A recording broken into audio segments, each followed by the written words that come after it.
নেতা এবং প্রাক্তন সাংসদ এবং ভাটপাড়া তার দুর্গ বা বিজেপি দুর্গ, সেখানকার এমএলএ পবন সিং, এরা একটি নির্দিষ্ট সম্প্রদায়ের গুন্ডাদের নিয়ে যাদের নামে লিখিত অভিযোগ হয়েছে, এই অর্জুন সিংজির বাড়ি মজদুর ভবন এবং এই এলাকায় মূলত বিজেপির সমর্থক সনাতনীদের রামনবমীর আগে আতঙ্কিত করার জন্য, যেহেতু অর্জুন সিংজি কয়েকদিন আগে বলেছেন এবারে রামনবমীতে পূর্বের সব রেকর্ড ভেঙে 4 লক্ষ হিন্দু লোক ধ্বজ নিয়ে বেরোবে, তাই খুব পরিকল্পিতভাবে আজ থেকেই সন্ত্রাস করেছে এবং এখানে তৃণমূলের চোর গুন্ডাদের প্রোটেকশন দেওয়ার জন্য মমতা ব্যানার্জি একটা পুলিশের আউটপোস্ট করে রেখেছেন। সেই আউটপোস্টের পাশেই একটা মজদুরের বাড়িতে বোম মারা হয়েছে। খুব সাধারণ খেটে খাওয়া মানুষজনের উপরে আক্রমণ করা হয়েছে, প্রাণহানির ঘটনা ঘটতে পারত। তারপরে এই মামলাকে উল্টে অর্জুন সিংজি বা তার সমর্থকদের ফাঁসানোর জন্য এফআইআর দোষী লোকেদের এখনো গ্রেফতার না করে উল্টো দিকে অর্জুন সিংজিকে বিগত 19 সাল থেকে 100-র বেশি মামলা করেছেন, ওনাকে সুপ্রিম কোর্ট হাইকোর্ট প্রোটেকশন দিয়েছে। গত লোকসভা নির্বাচনের পর থেকে ওনার হাউসওয়াইফ এবং ওনার পুত্রকাম এমএলএ পবন, যার কোনো শত্রু আছে বলে তল্লাটে আপনারাও জানেন না, আমিও জানি না। এত নম্র বিনয়ী মিষ্টভাষী মিশুকে একজন এলাকার জনপ্রতিনিধি এবং ওনার সুপুত্র, তাকেও মাঝে মাঝেই 3 ঘন্টা 4 ঘন্টার জন্য ভবানী ভবনে থানাতে ডেকে হ্যারাস করা হয়। এবং আমাদের কাছে নির্দিষ্ট তথ্য আছে, লন্ডন থেকে মমতা ব্যানার্জির নির্দেশে অর্জুন সিংজিকে মিথ্যে মামলায় ফাঁসানো, এমনকি গ্রেপ্তার করারও সাহস দেখাতে পারেন। আমি বিরোধী দলনেতা হিসেবে আমাদের এই সাংগঠনিক জেলার সভাপতি মনোজ ব্যানার্জি, রাজ্যের নেতা তাপস রায়, এলাকার এমএলএ পবন সিং পরিষ্কার হুঁশিয়ারি দিয়ে যেতে চাই, অবিলম্বে যে নির্দিষ্ট লোক ফিরোজ সাদ্দাম, যাদের নামে এফআইআর হয়েছে, যদি গ্রেপ্তার না করেন তাহলে আমরা কমিশনারেট ঘেরাও যেমন করব, অর্জুন সিংজিকে যদি উত্তপ্ত করা হয়, গ্রেপ্তারের চেষ্টা হয়, আমরা ব্যারাকপুর শিল্পাঞ্চল জুড়ে বন্ধ হরতালের দিকেও যেতে বাধ্য হব। আমরা বিগত দিনে সুপ্রিম কোর্ট এবং হাইকোর্টের লড়াইতে অর্জুন সিংজিকে পূর্ণ আইনি সাহায্য দিয়েছি। আগামী দিনেও পুরো পশ্চিমবাংলার ভারতীয় জনতা পার্টি পরিবার আমরা অর্জুন সিংজির সঙ্গে আছি এবং আজকে আমরা 2টো স্পট ভিজিট করেছি, সাধারণ লোকের সঙ্গে কথা বলেছি এবং মমতা ব্যানার্জির নির্দেশ কার্যকর করলে পরিণতি খুব খারাপ হবে, এখানকার কমিশনার এবং ডিজিপিকেও সেই হুঁশিয়ারি আমরা দিয়ে গেলাম। আমরা মুখে যা বলি সেটা করে দেখাই, এর প্রমাণ আজকে বারুইপুরেও আপনারা পেয়েছেন।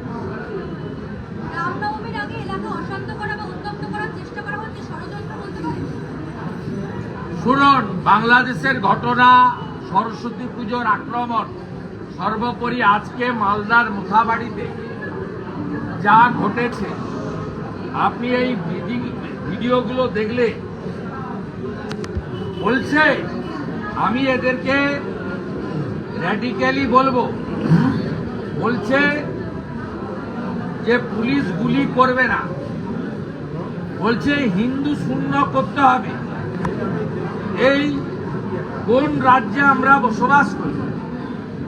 আপনি শুনুন, বেছে বেছে হিন্দুদের দোকান ভাঙা হয়েছে, রাস্তার গাড়িগুলো ভাঙানো হয়েছে, এবং যে ভাষায়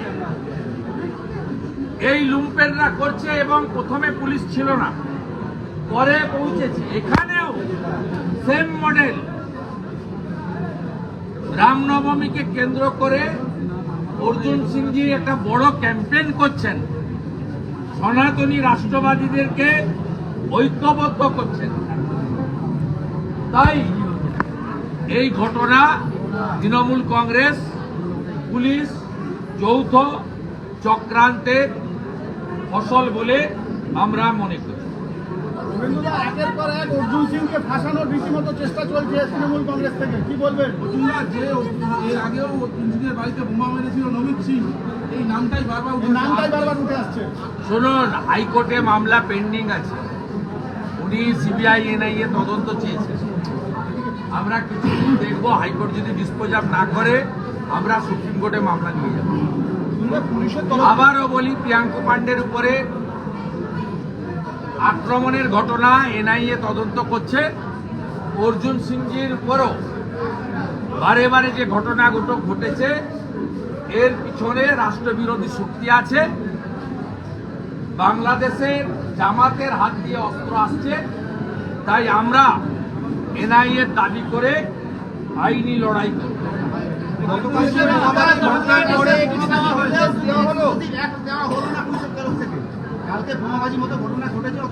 পুলিশ কোথাও এক্সপ্লোসিভ অ্যাক্ট দেয় না। এক্সপ্লোসিভ অ্যাক্ট তখনই লাগে যখন হাইকোর্টে কানমোলা খায়। আমরা যা করার করব, এটা নতুন নয়, এটা 19 সাল থেকে ওনার পিছনে লেগে আছে। মাঝে ওনার পরিবার ওনার সমর্থকদেরকে ব্ল্যাকমেলিং করার জন্য ওনার উপর রাজনৈতিক চাপ দিয়েও কি করেছে আপনারা জানেন, সে কথা আমি আর উল্লেখ করতে চাই না। ওরা মনে করে যে অর্জুন সিংকে পৃথিবী থেকে সরিয়ে দিলে, অথবা ওদের কাছে আত্মসমর্পণ করালে, অথবা জেলে পুরে দিলে এই এলাকায় রাষ্ট্রবাদী, সনাতনী এবং তৃণমূল কংগ্রেসের যে জিহাদি আগ্রাসন, পার্থ ভৌমিক এবং পুলিশের যে যৌথ লুট চলছে, এটা খুব স্মুথলি তারা ব্যারাকপুর শিল্পাঞ্চলে করতে পারবে। আর আমরা বিজেপি পরিবার, আমি leader of opposition from the very beginning, Arjun সিংজির সঙ্গে তার প্রত্যেকটা ওয়ার্কারের সঙ্গে আছি। আমরা মাঠ ছেড়ে পালিয়ে যাওয়ার লোক নই। এখানেও মুতোড় জবাব দেওয়ার জন্য আইনি পথে আমরা যা করার করব। বর্তমানে সাংসদ বলছে আমি সঞ্জীব কুমারের রোল প্লে করব। বর্তমানে কথা বলবেন না, বহুত ডায়লগ, সব ডায়লগ দেখা আছে। 19 সালে আমি তৃণমূলে ছিলাম, যখন এখান থেকে অর্জুন সিংজি জিতলেন দীনেশজিকে হারিয়ে, তখন এই বেচারা, এই যে যার কথা বললেন সঞ্জীব কুমার নে কি বললেন, আপনি তো বললেন, হ্যাঁ যে বলেছে তাকে বলছি, রিকল করুন মেমোরি। 19 সালে পালিয়ে গেছিলে 6 মাস, আমাদেরকে কান্ত ফোন করে, বাড়ি ঢুকতে পারছি না। যার কথা বলেন নাম ধরার কি আছে? পার্থ ভৌমিক, ওরা কি লিডার? ওরা কর্মচারী একটা, ওর মালিককে আমি হারিয়েছি। ও বাক্স বদল না করলে অর্জুন সিং 45,000 ভোটে জিতে, পুলিশকে দিয়ে বাক্স বদল করে 60,000-এ জিতেছে। সাংসদের বাড়ির সামনে বোমা পড়লো, সেই পুলিশ সেবা হলো না। আমাদের কাছে অরিজিনাল ফুটেজ আছে, একটু পরে আমি সোশ্যাল মিডিয়ায় দিয়ে দিচ্ছি। শুভেন্দুদা, প্রাক্তন সাংসদের বাড়ির সামনে বোমাবাজি হচ্ছে, সেই ফুটেজ পুলিশ দিচ্ছে না, কিন্তু পৃথক একটি ঘটনা। শুধু তাই না, উনি জেড ক্যাটাগরি, সিআইএসএফ প্রোটেক্ট। ওনার বাড়িতে আরেকটা এমএলএ আছে যার ওয়াই ক্যাটাগরি।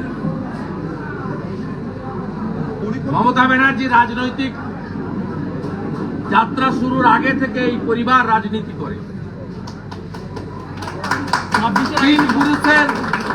তিন পুরুষের রাজনৈতিক ট্র্যাডিশন, রেপুটেড ফ্যামিলি। 2006-এ যখন 235 সিপিএম পায়, ভাটপাড়ার ভোট হয়নি, পরে ভোট হয়েছিল, তখন তারপরেও 235 পাওয়ার পরেও লোক জেনে বিরোধী দলের এমএলএ কে পাঠিয়েছে 30,000 ভোটে অর্জুন সিং।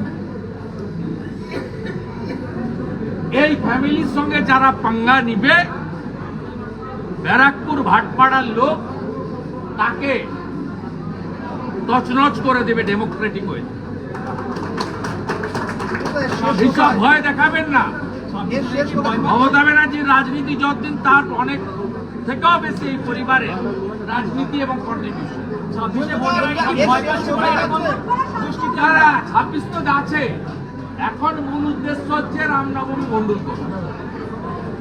যেভাবে যোগীজির নারা বাঁটেঙ্গে তো কাটেঙ্গে, মোদীজির স্লোগান এক রহেগে তো সেফ রহেগে, এইটাকে কেন্দ্র করে বাংলাদেশের ঘটনা সব মিলিয়ে যেভাবে সনাতনীরা ঐক্যবদ্ধ হচ্ছে। উনি তো মমতা ব্যানার্জি হিন্দি স্পিকিং হিন্দু, বাংলা স্পিকিং হিন্দু করে 21-এ এখান থেকে বেশ কিছু সিট জিতেছেন। মুসলিম ভোটকে রিজার্ভ করেছেন, তাদের মধ্যে উর্দু আর বাংলা, সেখানে উর্দু আর বাংলা করেননি তিনি। নোয়াপাড়াতে, ব্যারাকপুরে, জগদ্দলে, হালিশহরে বিজেপিকে হিন্দি স্পিকিং পার্টি বলে দাগিয়ে দিয়ে বাঙালিদের সঙ্গে অবাঙালিদের লাগিয়ে দিয়ে কয়েকটা সিট বের করেছিলেন। কিন্তু এখন হিন্দুরা বুঝেছে জাতপাত ভাষায় বিভক্ত হলে জিহাদি শক্তির হাত শক্তিশালী হবে। তাই দুর্গাপূজা যেমন বাংলার, এই দুর্গাপূজাকে বিহার ইউপি গ্রহণ করেছে। রামনবমী গোটা ভারতে হচ্ছে। গণপতি উৎসব মহারাষ্ট্রে আর নেই, বাংলাতে এসে গেছে। আমাদের বাড়ির মা বোন দিদি যেমন শিবরাত্রিও করছে, ছটেও যাচ্ছে। আর ছট পূজা যারা করেন তারাও শিবরাত্রি, নীল চড়কে তারাও জল ঢালতে যাচ্ছেন। তারাও কালী পুজোর দিন উপোস করে মাতা কালীর পুজো পুষ্পাঞ্জলি দিচ্ছেন। এইটা ভেঙে গেছে। All credit goes to Narendra Modiji and Yogi Adityanath. এই প্রাচীরটা ভেঙে গেছে। তাই এখানে যে পরিকল্পিতভাবে আজকে গোলমাল করা হয়েছে, এলাকা দখল করা, রামনবমীর প্রস্তুতিতে আঘাত করা এবং মিথ্যা মামলা করে কিছু জনকে অ্যারেস্ট করা, বাকিদেরকে ছত্রভঙ্গ করে দিয়ে এলাকার দখল নেওয়া। মমতা ব্যানার্জির লন্ডন প্রীতি, রাস্তার ব্রিটিশ প্রীতি নিয়ে কি বলবে? রাষ্ট্রবিরোধী। উল্টো দিকে হাসছিল। অবিলম্বে পররাষ্ট্র দপ্তর তার পাসপোর্ট বাতিল করে দেশে ফিরতে নির্দেশ দিন। তার আবার মমতা ব্যানার্জি যিনি দাঁড়িয়ে বলছেন ব্রিটিশদের যুগ ভালো ছিল, ক্ষুদিরাম বোসকে অপমান করছেন, মাতঙ্গিনী হাজরাকে অপমান করছেন, বিনয় বাদল দীনেশকে অপমান করছেন, মাস্টারদা সূর্য সেনকে অপমান করছেন, নেতাজি সুভাষচন্দ্র বসু থেকে ঋষি অরবিন্দ, এদেরকে অপমান করছেন বাংলার মাটিতে দাঁড়িয়ে, বাংলার মাটি থেকে গিয়ে লন্ডনে গিয়ে। ভাবা যায়?